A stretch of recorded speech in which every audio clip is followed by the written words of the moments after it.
Yeah. You gotta work. You gotta work, grind, shine, it's mine. Gotta show everybody it's my time. Getting here, you gotta work, grind, shine. Never mind who talking down. Welcome to Let's Talk with Carl Lee and frequent guest hosts Hollis Lewis and Lisa Odie, where sports, culture, and community intersect. Join the crew as they dive into engaging conversations with guests from all walks of the sports life.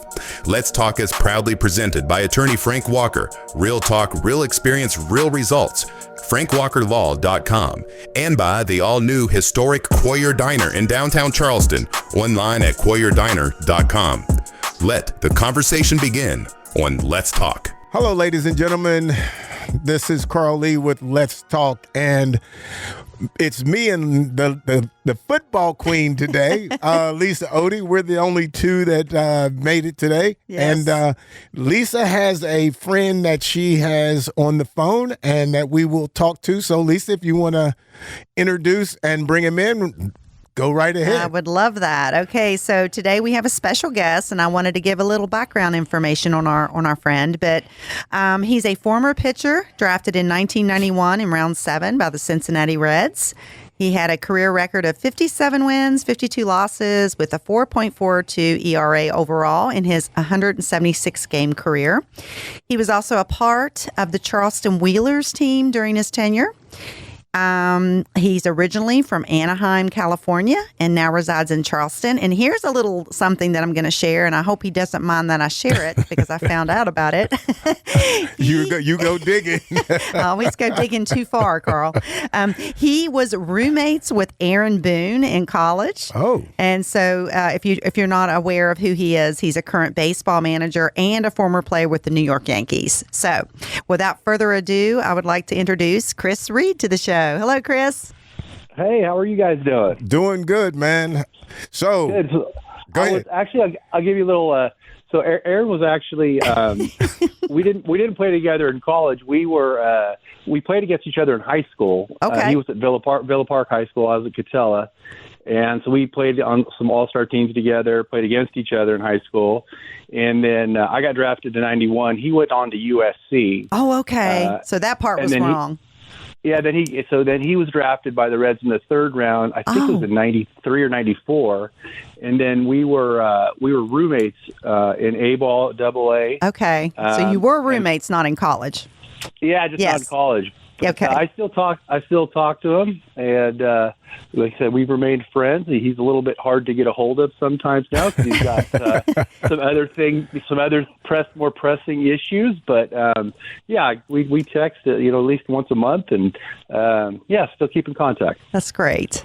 So Chris, one of the things that I think that I find intriguing about sports, because have played in the NFL and had the opportunity to be drafted. When you got drafted, what was it like? Because people ask that question a lot of times, like, what is it like to I don't know, I'm assuming that they give you calls, I don't even know how they do it, but like, what were you doing? Where were you at? How excited were you at that point? I'm taking you all the way back to the start. So obviously, the draft back then was, we didn't have internet. We didn't have that. I don't think we barely had cell phones at that point. Trust me, I'm with you, man. Big black box. I'm with you on that one. Yeah. So I started being looked at when I was a junior in high school. So I had spoken to all of the major league teams. They'd come out and watched me pitch. They kind of followed me. And it was funny. The only team that I did not speak to my senior year was the Cincinnati Reds. So I had, I got spoken to all the scouts, guys, national cross-checkers would come out and watch. And, I had meetings with them, and they came into my house and talked to my family. And, I had ranges everywhere from the 4th round all the way to being a draft and follow. So I kind of thought, there's 3 days in the draft. It was June 2nd, 3rd, and 4th. So I kind of figured, hopefully I was going to go the first day. And so we had a party at my house. And I'll be honest with you, I wasn't a big baseball guy. Like I had a couple of college offers to play football, and that was kind of my love. Okay. So I wasn't, it was, of course, it was exciting time, but that was really what I wanted to do. So we had a party at my house, and they called. The draft started at like 10 in the morning, and I got a call about noon, and got on the phone, and the gentleman said, "Hey, this is Larry Barton with the Cincinnati Reds. He was the scout in the area, and we just want to let you know we just drafted you." And I thought it was my buddy messing with me. Did you think it was a prank? Yeah, and I hung up. Oh no! Oh, you hung. Wait a minute. You hung up on the scout. Oh my goodness! I did. I thought it was my buddy Eric Boyd messing with me. So I hung up, and they called right back, and Larry's like, "Chris, no." He said, "This is Larry. Remember from all the games." Oh my goodness! I hadn't really talked to the Reds, and he said, "We just want to let you know we drafted you in the seventh round, and we're going to be out to see you here real soon and negotiate your contract and get everything set to go." So so it was kind of a funny little thing that happened there that first day. But yeah, obviously, extremely excited, honored just to, have that opportunity, because it's, it was just really neat. It was fun to get that call and be like, oh my gosh, somebody actually does think I'm worth something. When was the first moment that you actually thought about, man, I'm going to be playing against people that I have watched on TV? Like when did that come in? Because for me, it was like really kind of quick, but it was kind of private. I never really wanted to say that to anybody, but I was like, man, okay, so I'm going to, and because you're thinking you're making it anyway, there's no right. thought of not making it. And I'm like thinking, man, I'm going to be playing against some of these guys, and I can't even imagine this guy or that guy, Did you go through that process as well? Well, yeah, it really hit. I mean, it was kind of that whirlwind there for that first day. And then they came out a day later, and it was the national cross-checker, who was Julian Mock at the time, and Larry, and then Larry's son was also a scout named Jeff. And they all three came out to my house. And it was at that point when they laid all this stuff out on the table. And the headings on all the papers, Cincinnati Reds, a congratulations, letter for Marge Schott. What you think of her, yeah. Who knows? But, so I think that's kind of when it really hit me, because growing up, I wasn't a huge baseball guy. Like, I played baseball just because it was fun, and I enjoyed it, and I just had a good time being out there with my buddies. So I wasn't like a kid that avidly watched baseball every night on TV and went to 500 Angel games. It just wasn't a huge part of my life. So I didn't really know a whole lot about you knew the big names, right? The Ken Griffey's, and then when I saw that stuff on the table, and then they brought out my contract. I think that's kind of when it hit me. I was like, oh man, this is real. Like, oh my gosh. 'Cause, I don't know a lot about the Cincinnati Reds, but I mean, you're about to find out. Is that what you're thinking? I've heard of them. There's a guy in there. This guy played for them called Pete Rose. I think that's Johnny Bench. Yeah, just a few. But yeah, that was probably the first time it really hit me, is when they were there, and I got to see everything that was Cincinnati Reds, and they started talking about the money piece and all the other stuff, and it was like, wow, this is really. I was 17 at the time. That's crazy. You're a baby. Yeah, my parents had to co-sign my first contract because I wasn't 18 years old yet. Oh, wow. But, yeah, oh, that's crazy. Hey, listen, Chris, I was reading some of the bio that you had sent me earlier, and I know that you participated in at least 5 big league spring training camps. So right. Walk us through that. What was that like for you? Yeah, so that's we were in Plant City at the time. That's where our spring training complex was, and you got you have the big clubhouse, and on the left hand side are the minor league guys, and then you got the offices in the middle, and you got the big league clubhouse on the other side. So, my first couple of years I went to minor league camp, and that starts a little bit later. The big guys usually get there mid-February. Minor league camp doesn't start until first week of March typically. Okay. And so that's my first couple of years. I think my first big league spring training was 95. So that was really cool because I got to go down there early. Obviously overwhelmed. Jose Rijo's in there, and Barry Larkin, and these guys are all the Don Gullett. I mean, all these the name George Foster and all these guys you see in the clubhouse, and you're like, oh my gosh. So that was a real eye-opening experience for that first big league camp. I think I only lasted about 2 weeks, and they sent me back down. They'd seen enough. Like, you're not going to be a part of the Cincinnati Reds this year, but we'll keep you in mind. But anyway, so did that, and then I was invited the next 4 years, and I stayed a little bit longer every time. But it just comes down to it. I just wasn't good enough. Yeah, to maintain, to get to that level and maintain it, that's got to be difficult. But I think I think though in baseball, I think it's more challenging because there's so many skill sets that you have to have. In football, if you can tackle, if you can throw, if you can do this, you kind of got a good shot. I think baseball, you have a ton of different things that you actually have to do, and I think that to me is the huge challenge. What was your best skill set? What do you think was your best skill set when it came down to baseball, and why? I'm a poor loser. That seems to be a common theme with our guests, doesn't it, Carl? Yes, it does. Yes. I don't care if it's darts with my, 10-year-old son. I'm spiking the ball when I beat him.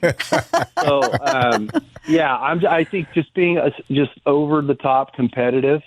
Right. Always was just trying to get better. I didn't have the most talent, obviously, out there. But just, like you said, just try to do the little things, make you stand out, just work hard, on and off the field. Just in the weight room first in the morning, last one out. Just show them that you're fully vested in the process.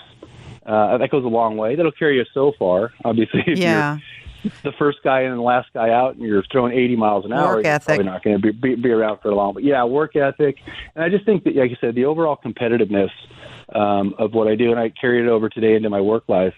I just want to be. I want to be the best at what I'm doing, and it doesn't matter what it is.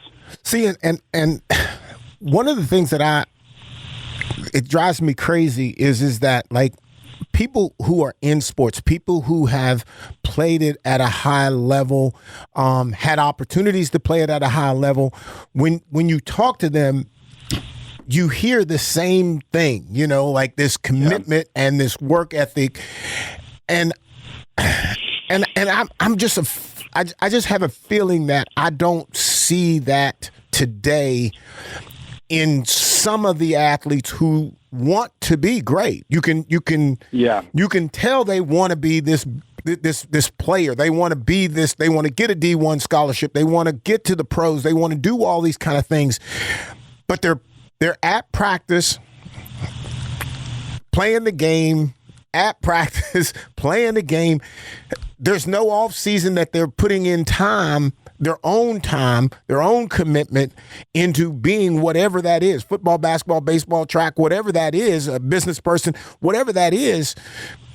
There's gotta be a place in there where there is that you have to be extra. You have to put that extra in. I agree. And I think the times that have changed now is, when I was growing up and going through, Little League, high school, whatever, we had seasons. So I didn't put all my eggs in one basket. I didn't just play baseball. I played football. I played baseball. I had downtime when I could just go outside and play, basketball in the driveway with my friends.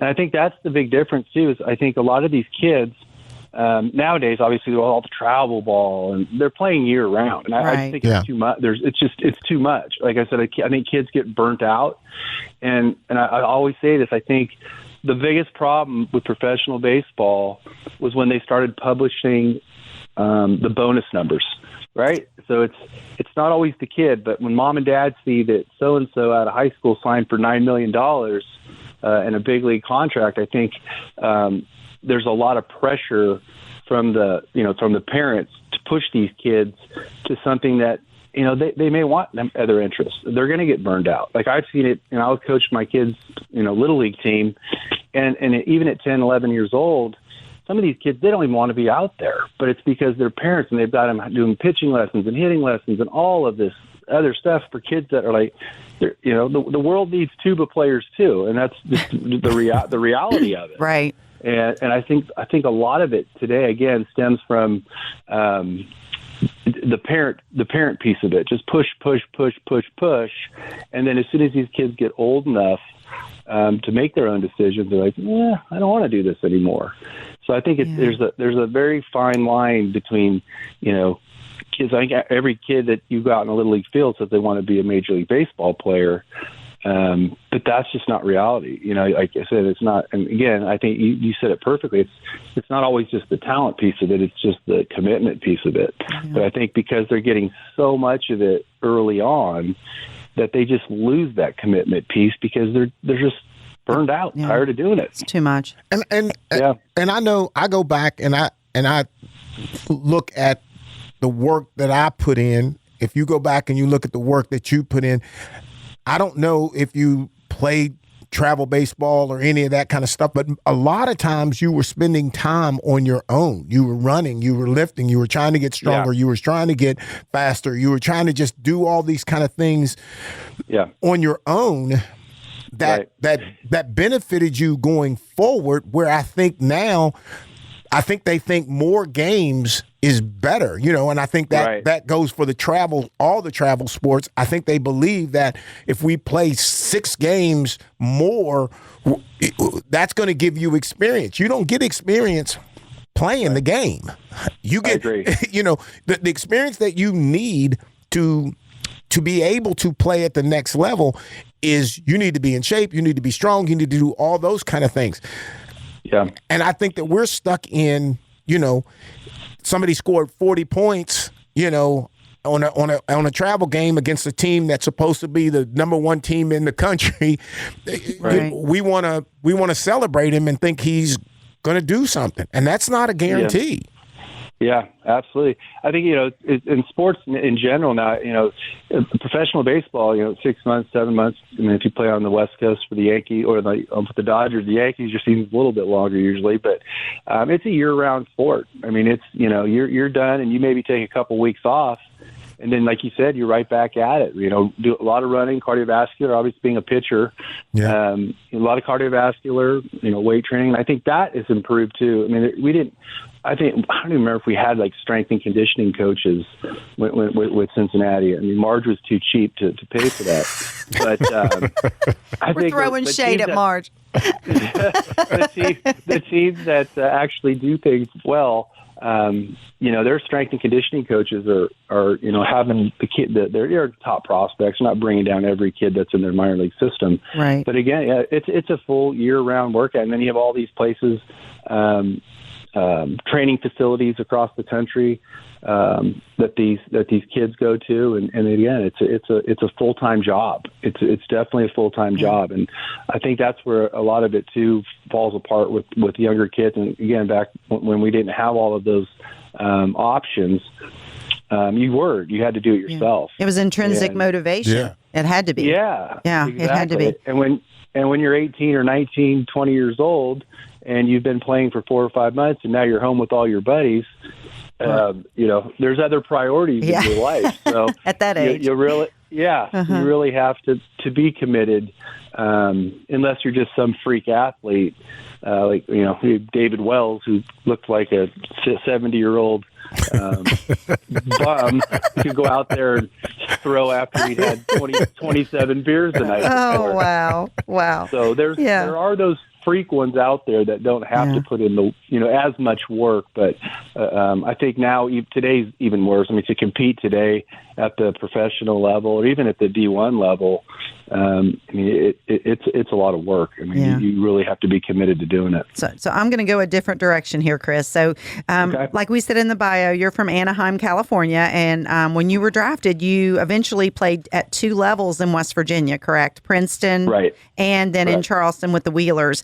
So tell us about the culture shock. What was it like going from California and the weather and the cities, the people, and coming to West Virginia? What was that like? Oh my gosh, that was crazy. So I remember I flew out of John Wayne Airport that morning. I flew to Bluefield, West Virginia. That's where we landed. Mecca. And then drove. Huge. And then drove to Princeton. And we had an apartment on Mercer Street behind the Harley Davidson bar. So got lots of sleep, restful, peaceful. Oh yeah, there's like 6. I was my roommate. My roommate in rookie ball was one of. I had 5 because you only made $7 a week playing in rookie ball. So we had 5 people in an apartment. Pokey Reese was one of my roommates, who was the first round pick that year and played in the big leagues for a while. Has a couple of World Series rings. Wow. But yeah, like it was a huge culture shock, and then just the people. It was going to games, and it was a different crowd than I was used to in Southern California coming to those games. But I loved it. I think it was fantastic. It was a great experience. Princeton was because it was a short season rookie, so it was right after I was drafted. I went there. I only played in Princeton. That season was only 3 months, 2.5, 3 months long. Okay. And then came home, went back for spring training the next year, and then they sent me to I went to Billings after that, which was high rookie ball. Okay. And then the following year I came to Charleston, and it was it was fantastic. Like I met so many good people again, obviously I still keep in contact with today and see on a pretty normal basis. Right. But it was a really, because it's step up, right? Like every time you get moved from low rookie ball to high rookie ball, the cities get a little bit bigger. Sure. You get treated a little bit better. You're not eating peanut butter and jelly in the clubhouse usually. You're still having to ride the bus for 15 hours, so that was a little bit of a drawback. But yeah, it was a real culture shock from going to where I was to thinking I was going to go play for the actual Cincinnati Reds. Exactly. I got to go start someplace. Yeah, that's a long way from there.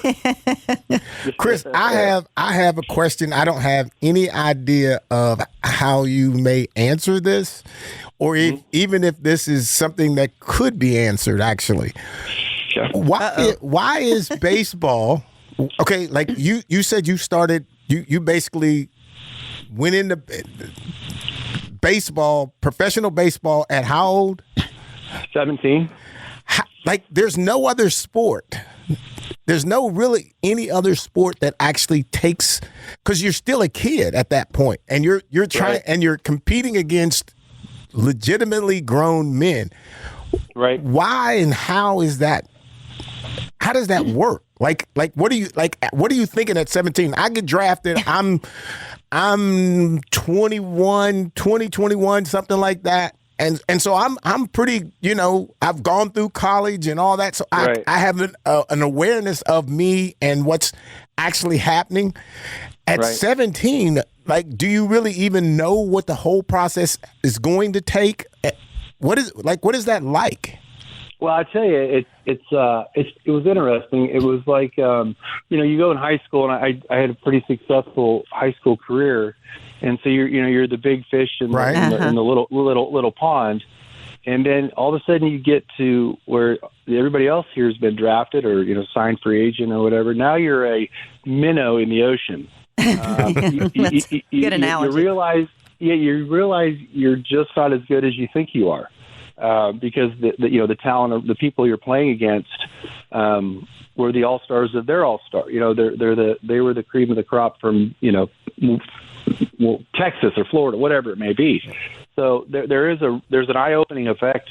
I remember my first couple of games, the balls that I throw in high school that strike people out, they were hitting 500 feet over the left field fence, and I was just in the ninth batter in the lineup. I'm like, what is going on? So you really have to make a lot of adjustments. But you're right, playing against kids that were out of college. But I always just kind of take solace. My thought process was, well, if you're 22 years old and you're still in rookie ball, I should be able to handle you. Yeah, there you go. Good point. Okay, good, I like that. Good thought. Hey, Chris, I've got one last question, and then we'll let you go. We appreciate you being on with us tonight. But what advice would you give to young upcoming players that are trying to make it to the show? What are some things that and I love saying the show, I feel like I'm on Bull Durham or something. I feel like I know baseball now. I feel like I'm so knowledgeable on it. But anyway, let's go back to the question. What are some things that you would, tell these young players? What are some things that they can do to, if they want to, level? What are some things that they should be doing now? Well, I think I said kind of before, they just need to have a balance in their life. Okay. Right? You can't, because, and I'll give you just a real quick little story. When I coached my son's Little League team, 10, 11, 12-year-olds, I would have a team meeting with the parents and everybody, the first night. And the first thing I would say is, have a 529 plan. Because the chance of your kid playing college baseball is not real high, and that your chance of your child playing professional baseball is probably substantially less than that. So let's put things in perspective. Right. If you're talented enough to play at a higher level, they'll find you. I don't care if you live in Princeton, West Virginia, or wherever. If the cream rises to the top. So I think kids, especially in West Virginia, they always see it as a disadvantage because they come from such a small town. But I tell you what, it doesn't take a lot to get noticed when you're in a smaller town, because there's scouts everywhere. There's scouts at every game that you don't even know about. And especially, they might not even be there. No, go ahead. I'm sorry. I was just going to say, especially in this day and age of social media. I mean, you don't have to be there in person to discover the talent anymore. It's not like that. And they might not even be there to see you. Right. They might be looking at one of your teammates or whatever it may be. So I said, just, but have a balanced life. Go play baseball, but do other things too. Like don't just solely focus on that, because I think it's like anything else in life. If that's all you have in your mind, that's all you want to do, and then something doesn't happen, there's obviously a huge amount of disappointment that comes with that. Right. But just keep an open mind, and again, if you're good enough to play at a higher level, I can watch a kid run across the field and tell you if he's got talent or not. Right? It doesn't take he doesn't have to throw 95 miles an hour. So just I think just if you relax, stay focused. Like he was saying, work hard. I don't think there's a magic potion to playing at a higher level in any sport. I just think it's you got to work hard, but again, you also have to have other things in your life, and have a backup family plan and everything else. Absolutely, you want to have an education or whatever it is you want to do. Have something else in mind too, because it's a hard road. Yeah, that's good advice. All right, Chris. Well, we're going to let you go, but we really appreciate you coming on tonight, and hopefully we'll have you come back on in future podcasts. That sounds great. I look forward to it. Thank you guys for having me. Thanks, Chris. You bet. Now, okay, so basically he said, if you want to make the show, don't focus on it, because the odds are probably not in your favor. That's what it sounded like to me. Well, yes. And I hear that as the path to go. Right. But I was so totally the opposite. And I think it's what drove my mom so crazy, because I was like, I didn't even want to be successful at school. Right. I wanted only football. Like I only wanted to play football. And I bet Mom straightened that out real quick. She tried. she really did. She really tried. I meant the grades part, Carl. Well, I'm talking about that too. You're telling on yourself. I have no problem. My first semester at Marshall. I ended up playing and doing pretty good, and and all this, and I'm thinking I'm on my way. This is exactly how I drew this up to be. Sure.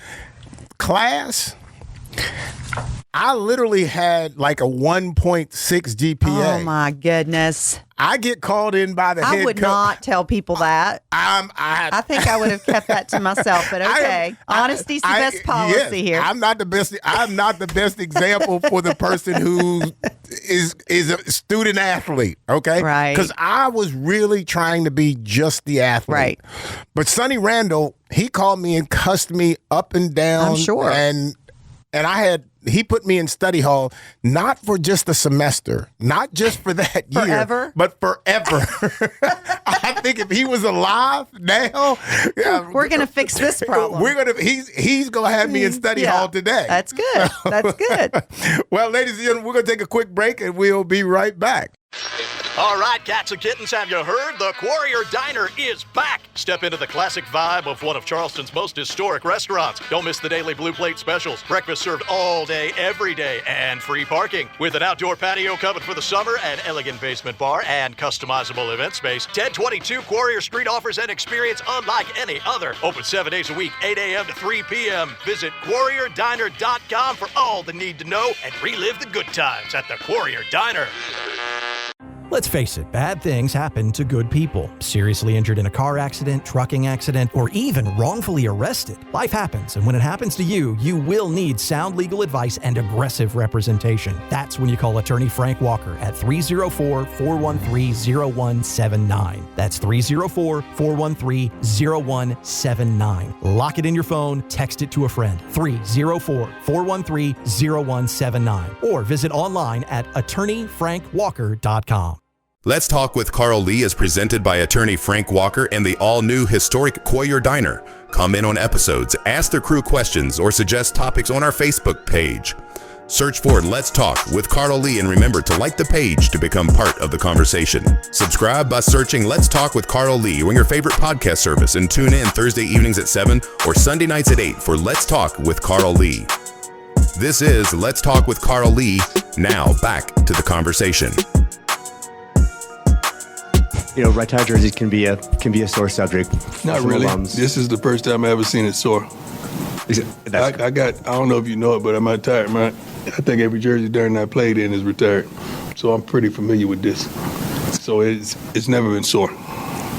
But why do you think that? What was your message like maybe Buff Nation and Buff alums who are wondering I don't have why a message. I'm praying for my AD. I love him to life, Rick George.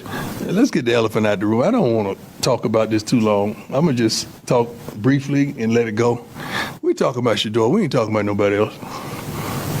But his last name wasn't Sanders, we wouldn't have this discussion. The only reason we were having this discussion is his last name is Sanders. Okay, so Lisa, like when I heard that, like everything about that came across to me wrong.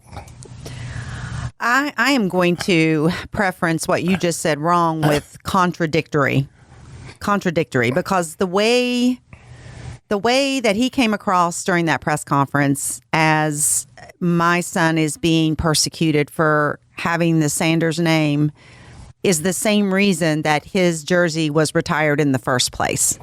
Okay, it's because he has the Sanders name. In my opinion, just if you look at the statistics of retired jerseys and players that have been inducted into their school's Hall of Fame and all of they've waited a while, a hot minute to get to his point. I can attest to a ton of players. I know one who's sitting in this room right now, right? Correct? Yes. I mean, to me, I'm thinking, okay, what did he?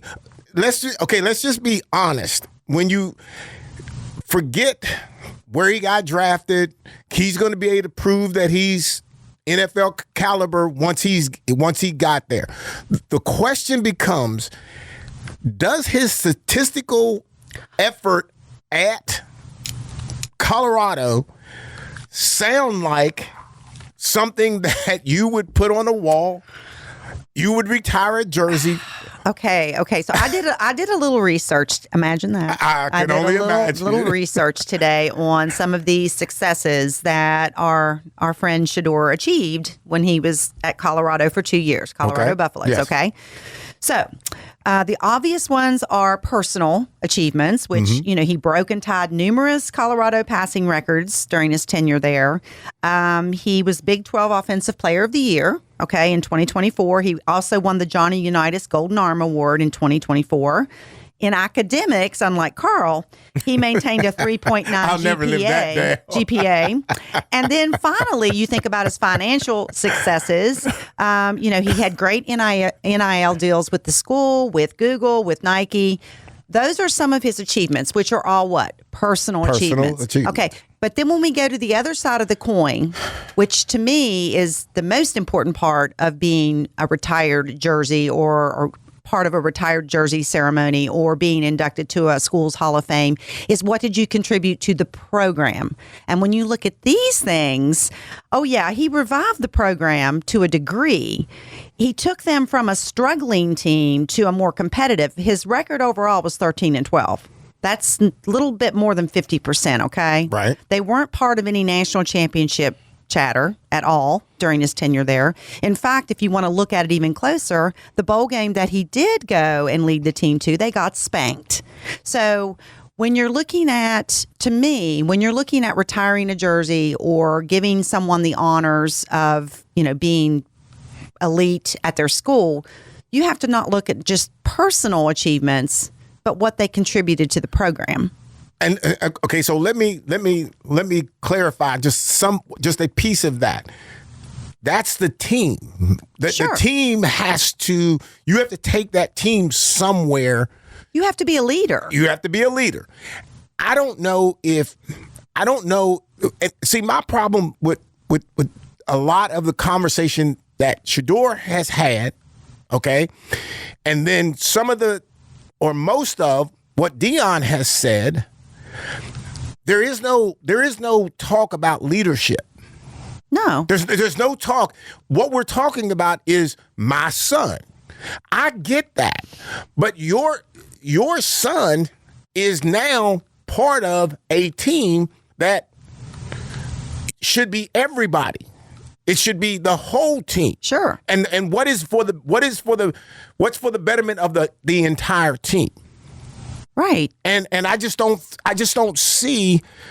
I think that was part of his demise in the draft, to be honest. I think people saw that, especially, and I think clearly the interviews that went on behind closed doors played a huge factor in what he presented, his leadership skills to those owners and scouts, and they didn't like what they saw. Well, again, if you heard that clip and you're a scout, what are you thinking? And we're gonna play another one just to keep this conversation going.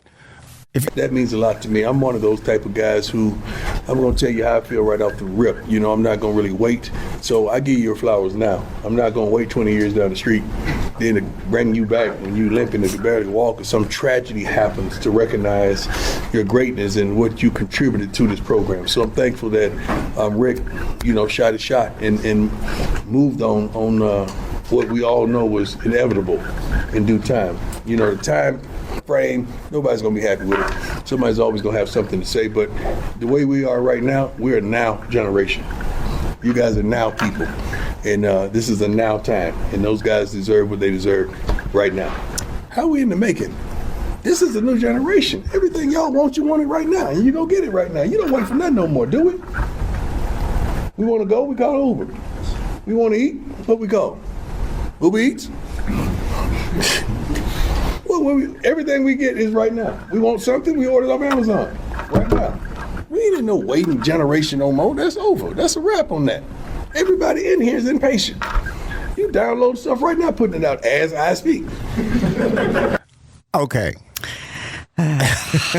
Now, I 100% get the concept of everybody wants something to happen now. But that's not necessarily how. to me, you don't even have to say that if he's earned it.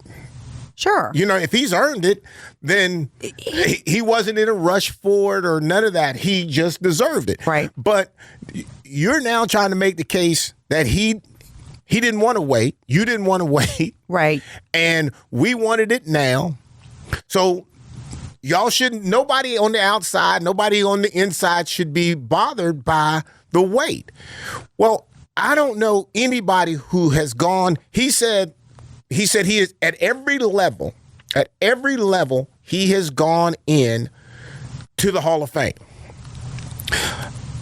He had to wait 4 years at least. He waited. He had 4 years at least to get into the Hall of Fame in the NFL. So you telling me you can wait 4? He couldn't wait 5, 10? He didn't even wait a year. He didn't even wait. Was it months? Months. Yeah, I was going to say it's more months. It wasn't even. Yeah, it wasn't even close to that. So once again, I'm going to use contradiction as my favorite description of this little clip that we listened to as well. I mean, to me, it just blows my mind that as a college football coach, you are putting out there the concept of instant gratification as being right. the one thing that these players need. To me, that is a total opposite of what a college football coach should be presenting to his future, his team, his club, his future players. We all know football is all about putting in the work, putting in the time, yes, putting in the effort. It's not something that just instantly happens overnight. So why does he think that for Shedeur that he deserves this no waiting, now generation? All of those things to me sounds like he's covering up for the fact that his son really didn't need to be, his jersey didn't need to be retired this quickly without proving himself further. I see it like he's making the case that nobody wants to wait. So he was going to be in there at some point in time. Do you think that for sure? No. Okay. That's my point that I'm trying to make. Not really. And that's why he didn't wait, because he knew that if they waited, that it may not happen. See, because what happens is if he leaves, if Deion were to leave. Yes. And this season had passed, I don't think he ever gets in. Right. Especially if he's not successful at the next level. With Deion being there, then of course. But my problem with that is, and I do think that they're having this issue already of former Colorado players who have stats, who have reasons why they should be in the Hall of Fame. They were patiently waiting on their turn. That's why the AD is the one he said he was worried about, because he's the one catching all the calls. I'm sure. That. There's no question. He's the one dealing with the fallout. And and and again, for any listener who's saying that, okay, this could have been a black-white thing. This whole issue is just because it's Deion. Again, you're right. It is Deion, because Deion is the one who's doing all the talking. Exactly. And he talked himself into something right there. Right. That is literally wrong. What do you say to a freshman that comes into Colorado? Right? Exactly. What do you say? Coach, I want to play. I want to start right now. Son, you got to be patient. You got to take your time. Your time will come. It's the complete opposite. It's the complete opposite of everything that we know about football. There's just zero. And that's why, to me, when he goes on that rant about, this is the now generation, when we want something, we go to Amazon. It's almost like he's trying to convince himself as much as he is the press that this was well deserved. To me, that analogy doesn't really work. No, not in football. Because here's the other thing. Not in sports. Well, here's the other thing. If I don't have the money, I don't care what's in Amazon. I can't just go and get it. I may have to wait for the next check. I may have to do whatever I need to do. I might not be able to get it for a month. The catch to me is, can you get it? Can you work hard enough to go get it? Sure. You can't make the case that it's got to be here. It's got to be now. You got to have it right now. Right. That's totally off base. Whether it's a double-edged sword, of course, being Deion Sanders' dad. Right. Or son, I mean, him being your dad, because it could go, it could work in your favor. Or in this case, with the draft, I feel like it didn't work in his favor. And so, I think Shedeur has a long road ahead of him to earn that jersey retirement. I think his individual achievements they're good. But are they worthy of what they did for him? I'm not sure. And either way, there's already you fall in line behind a whole host of former players who are waiting. Right. That's reality. That's the reality of it. All right, so let's get the last clip. Jason, at that point, I have a feeling that that AD George, he's going to put a pair of sunglasses up there in that Ring of Honor and just call it Coach Prime. They're going to give him an Jason, I have a question. Do you have that much of an issue with Travis Hunter having his jersey retired? Because most colleges will give a Heisman Trophy winner something. Rashaan Salam waited 23 years. Yeah. He won the Heisman. He rushed for 2,000 yards and, some incredible season. Travis Hunter was going to be in their Ring of Honor and get his number retired. I would have waited. And they've diminished Travis Hunter by attaching him to Shedeur. That's overshadowed the kid that actually was the Heisman Trophy winner. The fact that he piggybacked Shedeur off of Travis Hunter, put Travis in this year, put Shedeur in next year. He can't do it because Shedeur can't stand on his own 2 feet and justify that decision. Oh. Well, I think that spoke volumes. I think so too, and I think the fact that you look at the two, one is a guarantee. Sure. First round pick. Second pick of the draft. Yeah, actually, second pick right? of the draft. Yeah, second pick of the draft. And a Heisman Trophy winner. I mean, that's right there. I really starting to. It almost looks like we have to get something over here for my son because all this is happening with his buddy. See, I would hate to be. I'd hate to be the friend in this situation because you got to sit beside him, hear all this craziness from him and his dad. Glory. Yes. And I don't know, how much are you patting me on the back because I'm already good, right? Right. And then you're going to go. And then here's my thing. We're talking about the Cleveland Browns. That's where you're going, okay? I love the way you preface that. Yes, we're talking about the Cleveland Browns. That's Cleveland where you're being going. Cleveland. Cleveland being Cleveland. Used to be my favorite team. I grew up a Browns diehard Browns I don't have anything fan. against the Browns. I really don't. I don't have anything against them either. They are where they are. Right. You are there. You don't need to say anything.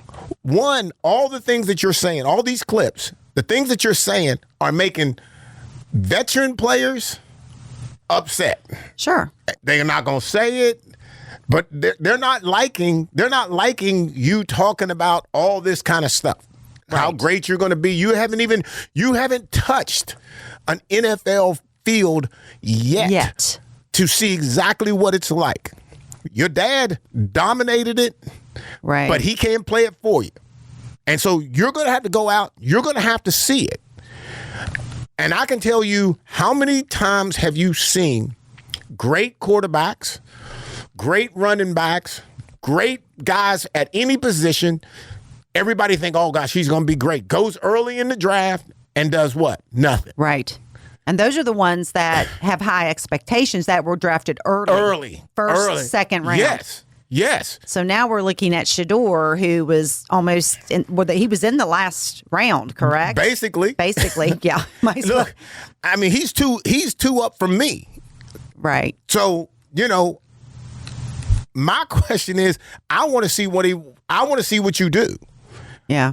You know, because I don't wish him bad at all. I wish him, I'd love for him to be great. But he's going to have to learn to, because I don't think he's ever going to be Deion. So he needs to shut up and just play.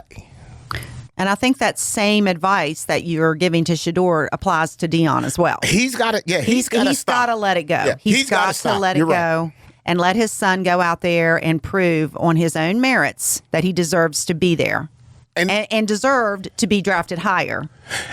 And you're 100% right.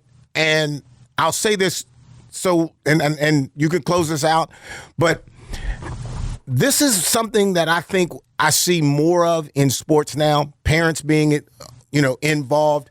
And I am wondering if Deion's active, aggressive, being part of his son's career, does that encourage parents today to attempt to do the same thing?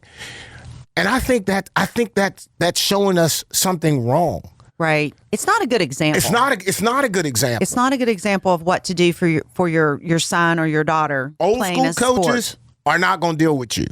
No. They're not going to deal with you or your son. They'll tell you to take your son, you and your son go somewhere else. Sure. New school coaches may try to make it. They'll try to hang in there with you for a little bit. But if you, as the parent, if you go too far, and you have to pay attention to where you are and what you're saying to the football or the head coach of basketball, whatever that head coach is, you got to be careful of what you're saying to him. And your son can't sit around and talk about how great he is before he's even got on the ground. And somebody, somebody created that monster. I mean, somebody created that personality. Yes. And so, and I'm afraid this is just a reflection of society. Like you just said, it's not the best example we're putting out there, but unfortunately, it's what's happening. And I think the influences of, once again, social media, just being everything at your fingertips, travel ball, everything, immediate gratification. And to his point, there's no such thing as immediate gratification other than you celebrating your touchdown. Because that touchdown does not mean you're going to win the game. It just means you got a touchdown. We may lose the game. So that celebration, we could be losing the game. You get an interception and we still lost. And I'm in the end zone doing a dance, celebrating my own thing when we lose. Right. And that's why we think, once again, contradictory, all of this. Yes. Because this is all, he's making it all about a single individual, his son, rather than a team sport. Because if you try to get everybody, what if everybody does their own thing? Right. It won't work. It won't work. It won't work. No. Ladies and gentlemen, I tell you, sports is getting crazy, and it's just, and it just bothers me that, a player as great as Deion was, he doesn't see it.